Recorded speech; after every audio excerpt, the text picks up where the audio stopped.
It's a joy to share on this topic with you today, learning to trust in God. I was thinking of the beautiful reading from Urmi, from Whispers from Eternity. And the last part was talking on the pole star. And Yoganandaji has a beautiful chant called Pole Star of My Life. I have made thee, Lord, pole star of my life. Though my sea is dark and my stars are gone, still I see the path through thy mercy. And this is how God is with us throughout every incarnation, every situation, every pain, every up, every down. The Divine Mother has been with us always through every lifetime. And I was recalling Yoganandaji when he went to the United States from India. He lived in very humble dwelling, the YMCA, the Young Men's Christian Association. And he was there, and he was a king. He was a yogi. He was an avatar, but there he was sitting there, and probably in a very small room. And one of his students came, Dr. Lewis, who was his first student in the West, and he said to him, Master looked at Dr. Lewis, and he was talking with him, and then he said, Doctor, the work here is going to be really big, huge. And here was Yoganandaji, he's just arrived. He's sitting there in the YMCA, and Dr. Lewis looks around and he thinks, how is it possible? It sounds good. And this is how we are in our life. It sounds good. But how is it possible? Is God really going to help me? And of course we know Yoganandaji's time in America was a huge success. But we question and we doubt if this time God is going to show his hand. Isn't it so? And when I came to Ananda, in the early years, I didn't know what Ananda was really, but I had read Yoganandaji's book, and I just took a chance. You could say it wasn't a small step, it was a leap of faith. And I'm not encouraging to make a leap of faith, I'm encouraging to make smaller steps, but I took a leap of faith. I had my whole life laid out in front of me, from my college, from my career, I had money, I had a house, I had everything I needed to make me happy in life. But I wasn't happy. And I sought God, and I thought there must be something more to life. And when I left my home, I'll never forget, everybody was crying in my house, and my mother, she was so upset, and she said, now where are you going? And I said, all I know is the place is called Ananda. And she said, well, what is Ananda? I said, all I know is Ananda means joy. And I just walked away. And I got in my car and I drove, it was like 8 hours or something. I drove away to Ananda. And I'll never forget, on the highway next to me was, there was in that lane, there was a funeral cars. And so it was like a death had taken place. And I could inwardly hear my mind, your old life is finished. You can never go back now. Your life is for God. And I had that so strongly in my heart. I had to go, no matter what would happen, because I felt the assurance inside from Divine Mother. mother that it was right. And we think that our lives are so stable. I have such a stable life. Why would I step into the unknown? I have my job. Job could go anytime. I have my money. Money can go anytime. I have my health. Health can go anytime. I have my friends, my family. They can go anytime. But in every life, the lasting ones have always been God and the Gurus. Every life is a wonderful thing to think of. Every life I've had a different family. Every life I had different friends. Every lifetime I had different wife or husband or whoever it is. We so cling to, that's why I wanted this affirmation on non-attachments. We so cling to the little life. But who's been with us forever? Who knows us better than anybody else? Who's been our friend, our father, mother, our beloved, forever? Only one. It's only God. Of course, God through the Guru, but only God in every life. And the Masters and Divine Mother, they make an eternal promise to watch over us, to guide us.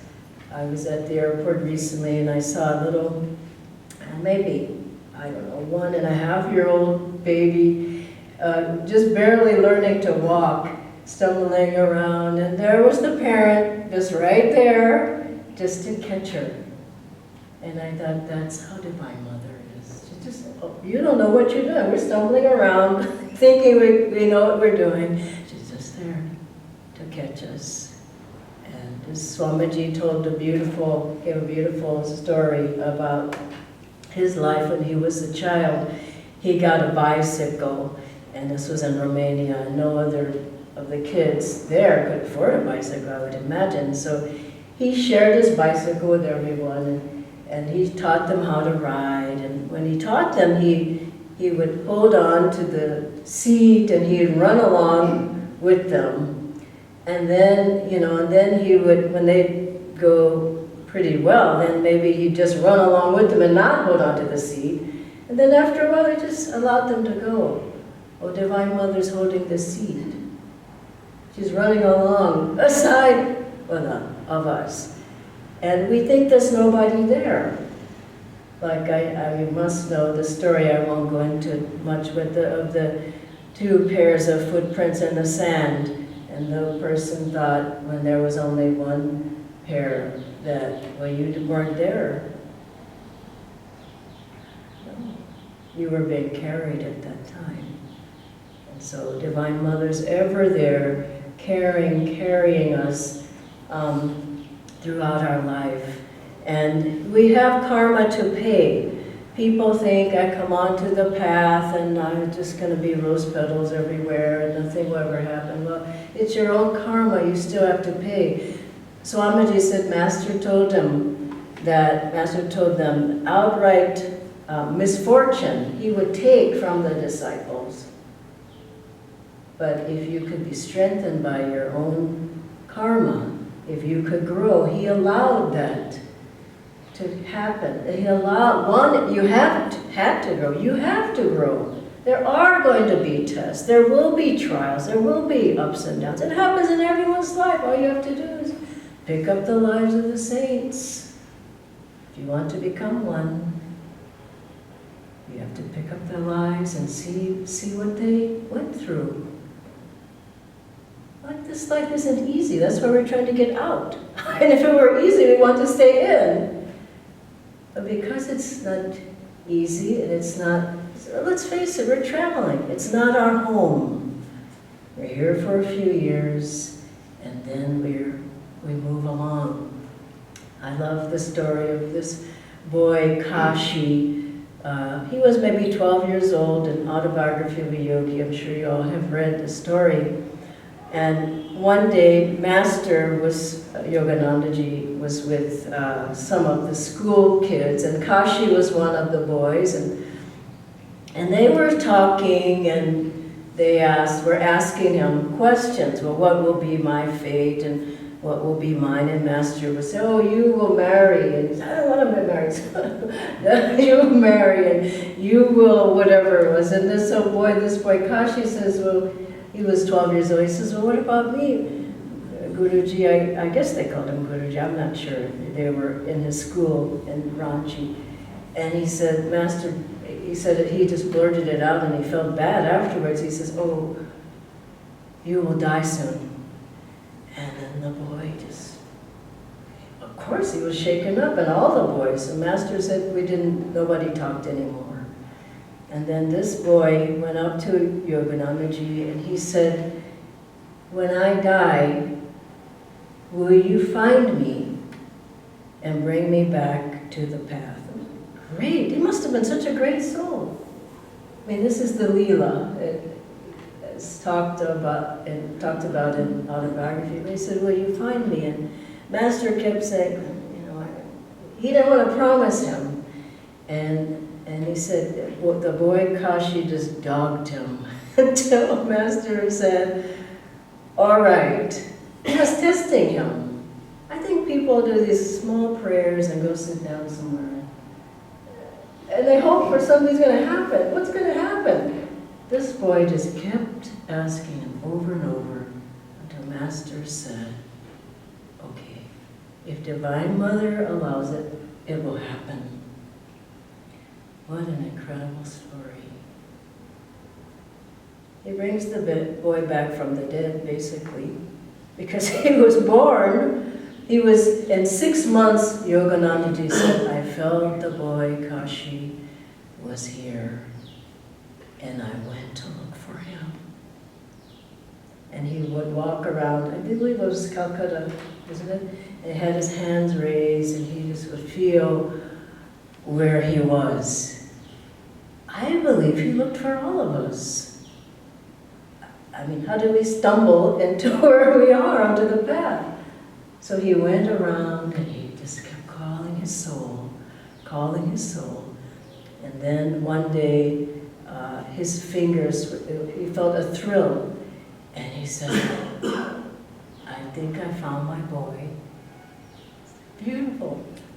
And he went, you can't do this in America, but you can do it in India. He went to a house and knocked on the door, and the servant came, and they saw he was a holy man, and so he got to meet the owners of the house, and the lady was 6 or so months pregnant, and Master told them the story of this boy, and said, this is how he will be, this will be his nature, he's very spiritual, and when he was born, Master saw him. I mean, what a commitment! Incredible! Who can say, God doesn't help me? Who? What an incredible commitment! And so Master, he saw this boy when he was 2 or something, and he said there was a familiarity right away. So sweet, isn't it? And then he said, then I took him, when he was 12, I took him to a Himalayan master for a training. I just love that story, because it's his master, just from where the time he was, when he finished in that life, he just brought him back and said, okay, go. This is how Divine Mother is with each one of us. And we think, oh, getting beat, oh, why me, oh, what happened? And I was reminded of the story of Milarepa, who was the greatest Tibetan yogi. But Milarepa had a lot of bad karma before he found his Guru Marpa. And he was doing black magic, he had, killed some people, and he had some bad karma. And so when he found his guru, he took him to task. You can't just, okay, here I am, I'm all fine now. No, you're not all fine now. There's a lot that has to come out. So he had him build I think it was a house.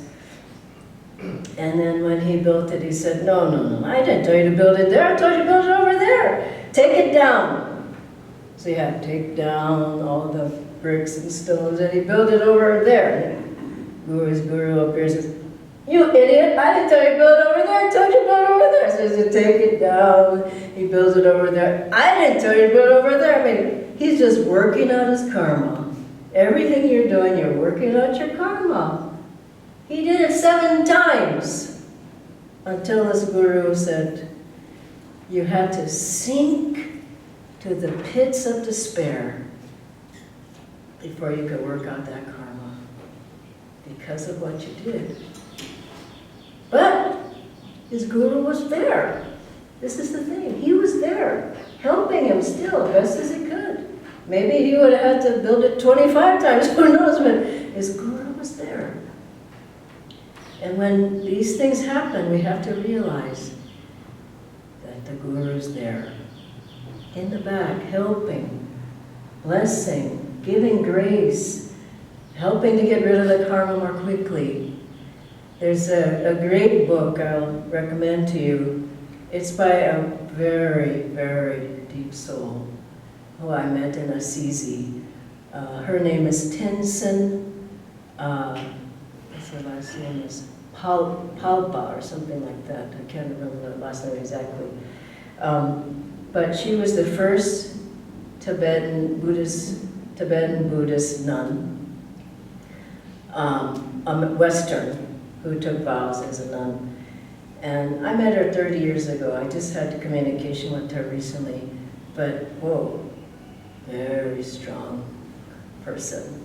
Her book is called Cave in the Snow.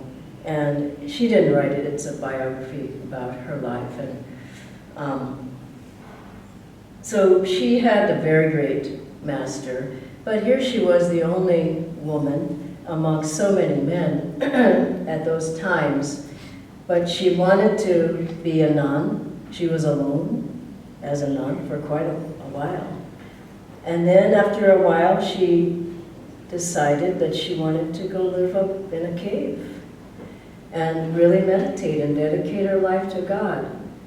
So what happens? She felt this in her heart. She wants to do it. She's prepared to do it. People gave her every reason why not to do it. Oh, you'll be alone. Oh, there's nobody to talk to. Oh, you'll get hungry.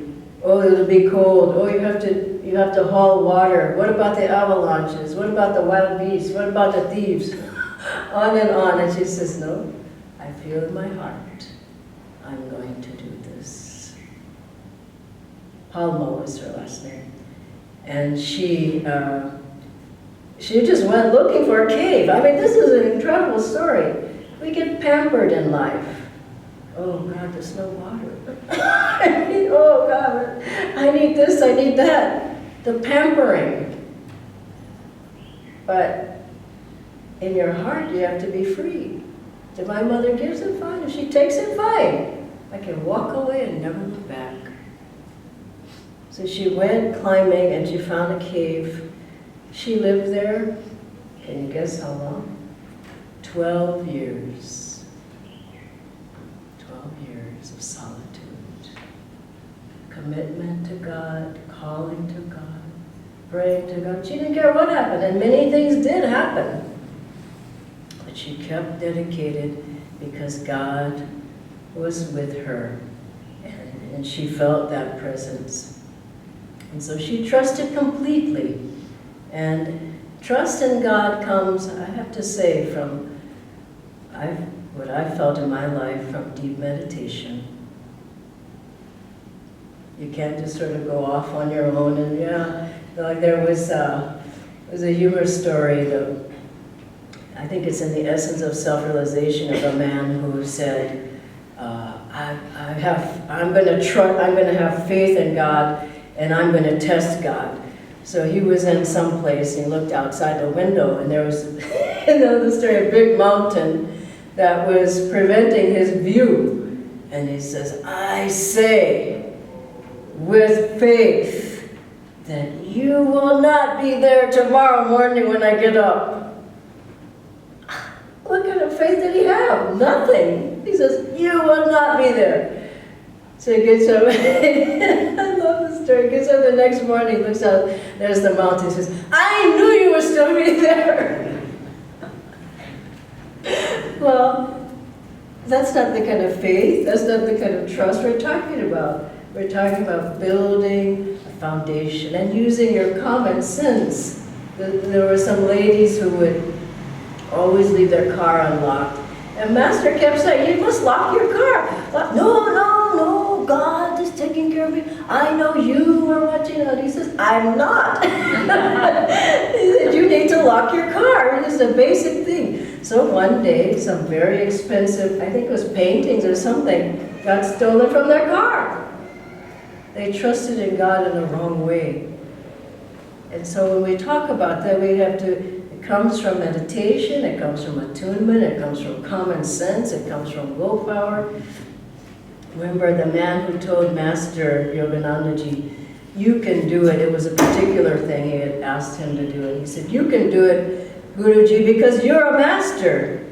Yoganandaji looked at him strongly. He said, what do you think made me a master? By doing, by moving forward, by trusting, by praying. And I love the story of when Master went to America. You know, I don't know why people think it should be easy. He was an avatar. Remember the story? He prayed and prayed and prayed and prayed till he felt his brain would split.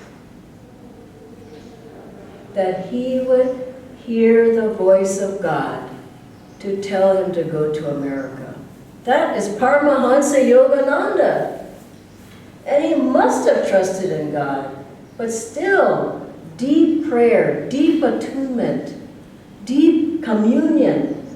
You can't pray once and hope that something's going to happen. He prayed and prayed and prayed. He said till, I think for hours and hours, till he felt he couldn't pray another moment. And then the door opens and Babaji walks in and says, the Lord has heard your prayer. You must go to America. Trust goes two ways. It's two-sided. You say, God doesn't help me, but are you helping God to help you? Are you helping yourself? I will reason, will, and act. Master said, but guide thou my reason, will, and activity, which means it has to be dynamic. There has to be energy. Like Swamiji said about meditation, we went over this yesterday in one of our classes. You can't sit and say, when will I find joy? You have to meet it halfway. I am joy. There is joy. God is joy. He's in me. What a difference.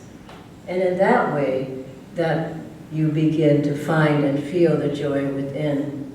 I wanted to read something briefly from the autobiography of a yogi. You remember the story when Master's brother, Ananda, sent him to Vrindavan. And he said to him, don't take any money, don't beg, don't miss any of your meals, don't be stranded, and return back here by midnight. And I love how Yoganandaji says his brother didn't believe in God so much. He said, God first. His brother said, money first. God can come later. Isn't this what people think? Money first, God can come later. Who knows? Life may be too long. Master's reply was, God first. Money is his slave. Who can tell? Life may be too short. And that's what happened to his brother Ananda. He died, not very long. I don't know how long after, but he lived a short life.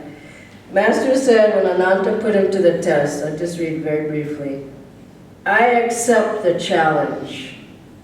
No hesitation was in my words or in my heart. Grateful memories flashed of the instant beneficence, my healing of deadly cholera through appeal to Lahiri Mahashaya, the playful gift of the 2 kites on the Lahore roof, the opportune amulet amidst my discouragement, the decisive message through the unknown Benares sadhu outside the compound of the Pandit's home, the vision of the Divine Mother, her majestic words of love, her swift heed through Master Mahashaya to my trifling embarrassments, the last-minute guidance which materialized my high school diploma, and the ultimate boon, my living master from the midst of lifelong dreams. Never could I admit my philosophy unequal to any tussle on the world's harsh proving grounds. And when I read that again last night, I thought, we have a list like that. Who doesn't have a list like that? A long list of all the times that you felt the blessings of God, the help of God. But we throw the list aside and say, but this time, nothing will happen. I'm doubtful. But know that the divine is always there. I recall when I left, I had a job in Palo Alto. I was living there for a while, before the Palo Alto Center really got big. And I had quite, a nice plump salary. But when Divine Mother called me, and I called Swamiji after I was ready to come to Ananda. I was 23 or 4 or something. And I said, Swamiji, Kriyanandaji, I said, I just want to give my life to God now. And he said, okay. Move to San Francisco and be with Jyotish and Deviji. I moved to San Francisco, and I went from all the things I had to $35 a month. It was my salary. And I'm saying it because of this story. I was never so happy. When I needed extra money, I could work as a secretary or at an assistant. I had $35 a month. And then within 2 years, I was moved to Italy. I was asked to live in Italy. I'd never been anywhere. So here I'm in Italy, again with Nayaswami's Jyotish and Devi. It was worse than the $35 a month. There was zero. At that point was the salary. But at least we had something to eat and we had a place to live. But there was nobody coming, no food, very little. Many times we had popcorn and salad every night. But we were happy. That was Italy. And Swamiji kept saying, but people are going to come. We just win. People are going to come. And then I remember I went to Africa, to Nigeria in 1991. And here again, that was like, just go. I didn't know anybody in Africa. I went with another person. And I recall there was 3 solid months we didn't hear from anybody from Ananda. This was 1991. There was none of the, internet, WhatsApp, and email even. Nobody for 3 months. And then went to South Africa. But Divine Mother was with us. Went to South Africa. It was apartheid. When it just had ended, Nelson Mandela had just was going to become president. And here I was there in South Africa when my Divine Mother was there. Nothing bad ever happened. And then when I came to India, I was thinking, I never thought to come here really. Some people dream of living in India. I didn't have that, I just have to tell you. But one day it came, I felt Master saying, it's time for you to go to India now. And I thought, why? But I could feel that it was time. So I remember I had this book of Guruji's, I think it's called Songs of the Soul. And I was at a program, about to do a program in Ashland, Oregon. And I was preparing for the program. And I just said, Master, just help me with the program and talk to me. And I opened the book, and the poem was My India. And before I left Ashland, Oregon, which was 3 months before I came to India, I had enough money to be in India. People were supporting me to be in India. I mean, it all opened up, but I completely opened myself to God. And within 6 months, I was living here. And then here, of course, you know all the miracles that have happened. It's all because of Divine Mother. Swamiji said about Ananda, everything that has happened is Guru Kripa. Everything has come because of God. So taking God's hand, relying on Divine Mother, trusting that she knows what's right for you, this is the way. Trust has to grow and develop, but then we have a wonderful life with God. I'll close with a reading from something Nayaswami Devi put in her Touch of Light, just an excerpt. It's a very beautiful story. Close your eyes and just feel these beautiful words. This is called I Will Come When You Call Me. This is a beautiful story about a devotee, let's call him Ramdas, whose heart was pure, guileless, and filled with devotion for God. Every morning at the end of his meditation, he would pray, Lord, whenever you call me to forsake this world, at that moment I will come. Though God never called, Ramdas still offered this heartfelt prayer daily. Time passed, and he and his wife became filled with great joy, awaiting the birth of their first child. But such is the nature of Maya's alternating waves of joy and sorrow, that his happiness turned to grief when his wife died in childbirth. As he took the helpless baby in his arms, Ramdas was filled with parental love and the desire to protect this tiny motherless child. Just at that moment, God broke his silence and called to him, Ramdas, now is the time for you to leave all and come to me. With eyes filled with tears, Ramdas replied, Lord, you know that you are my heart's first love, and I will come. But I also have a human heart. Please reassure me that this child will be cared for. In response, God said to him, place the infant in a basket and leave it along the road outside the village. Then wait behind a tree and see what happens.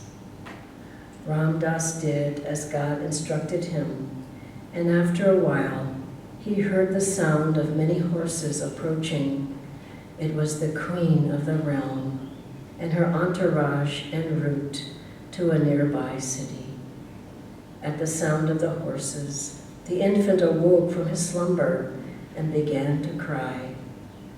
Hearing the wailing, the queen stopped the entourage and instructed one of her attendants to bring the baby to her. Ramdas watched in amazement as the queen took his child in her arms and said, I will raise this poor abandoned baby as my own. His heart assured, Ramdas quietly walked away into the forest to dedicate the rest of his life to God alone. Let's meditate a moment.